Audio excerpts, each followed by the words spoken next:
From the ESPYs to the MTV Video Music Awards to his association with a top video game, Dwyane Wade's many successes on the court have made him a top attraction off the court, especially on Madison Avenue. Wade's portfolio now includes his own signature shoe with Converse, a significant step for Dwyane Wade and his management team.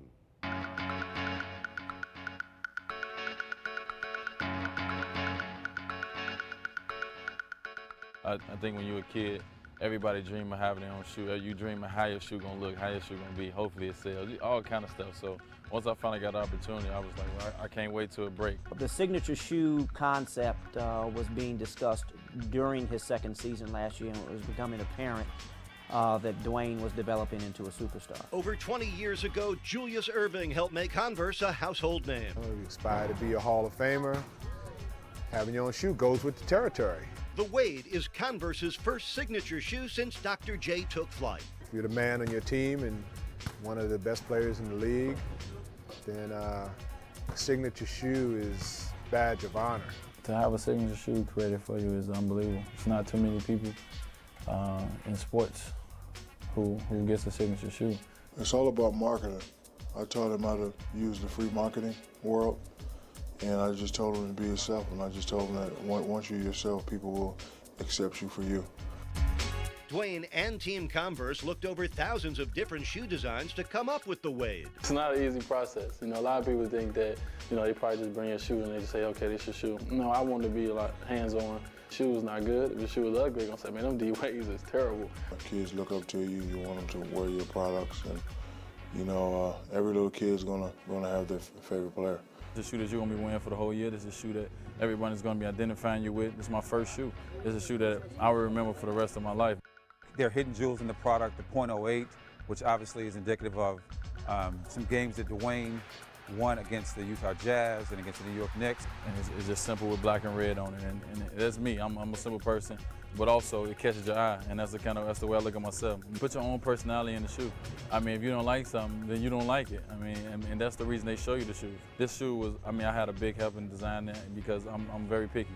And and I know a lot of young kids coming up is probably very picky also, so hopefully this is a shoe that will sell.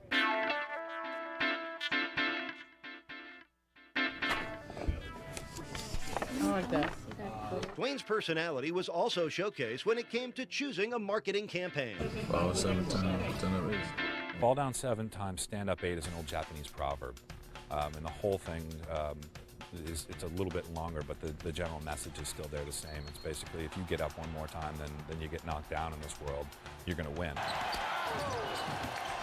down to the floor is Dwyane Wade. Dwyane always, when he or even if he walked, Dwyane seemed like he would just trip over his feet. He fell all the time.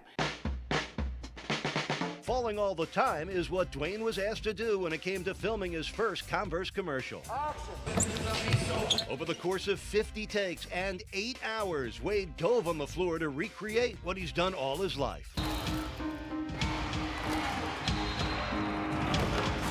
Dwyane fell for God knows, I don't know how many years, so he learned how to get up. And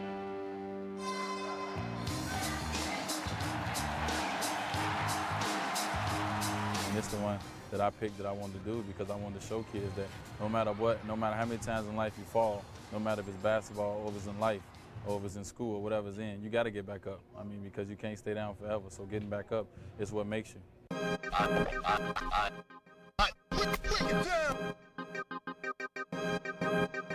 Part of the Wade marketing campaign meant attending an exclusive party in New York City, where Dwyane saw his Converse billboard in Times Square for the very first time. It's real awesome, man, to be in the middle of Times Square and to see thousands of people be around, and then they look up and they're going to see your billboard, you know, right in the middle of Times Square, man. It's a dream come true for me. Refreshing, actually, to see his reaction to some of these things. The first time he saw a billboard of himself in Times Square, he called me up and he was like a kid on Christmas Day. At the release party, Wade took a moment to do some publicity for the shoe. I want to thank everybody for coming out. I hope you guys having an unbelievable night. I mean, this is history we're making here. It was a moment in history shared by his closest family and friends. This is my moment. This is a special moment for the Wade name and the Wade family and with Converse. So I'm just, I'm living a dream. The next step for Dwyane was wearing his shoe on opening night against the Pacers in front of a national audience. Every day I lace them up, you know, I look down, you gotta look, and you know, I see my name on the shoe, and it just makes me, you know, warm-hearted and smile inside. Isn't that fantastic? I'm asking you, isn't that fantastic? Yes, he has his own shoe. We're actually walking around now in Wade's shoe. He sort of giggles sometimes at it, almost like it's not real. I'm telling you, this thing is so huge to me. His shoe, Lord, you got him his own shoe. What's next? Something that I didn't think would happen so fast, but you know, it's a good thing. He's all right. He's still here. He's still surface, you know? On the court, I'm Flash. Off the court, I'm D-Wade, and when I'm with my family, I'm Dwyane. His main job is to be a basketball player, and I think he knows that, but he will, like everybody else, take advantage and deserves to take advantage of these opportunities. I've developed a lot of respect for him for that because I've seen guys in his position that so much is thrown at them at once, you know, at a young age, and they didn't handle it too well off the court. He's a great, humble guy, and this guy's remembered for the young man. The same person that he was when he walked in here day one. You know, he's taking it, you know, in the right stride. You know, he's not getting too big for his britches. He's become a superstar. He hasn't let it get to his head where I'm this person. He still signs autographs for everyone. He takes pictures with people. He takes time out to stop and do things like that. And that's what a superstar has to do. But he's still a guy where he wants to still have fun. Dwyane is a brand asset. He's not necessarily, I think, a performance asset or a basketball asset. If he does and meets the expectations that he places on himself, both on and off the basketball court, I think not just our brand, but a number of different brands, I think he will leave a mark on Converse and he'll leave a mark on basketball. So I think there's with a person like him, there's a big picture, and I think Dwyane understands that, and we do as well. Inside the Heat.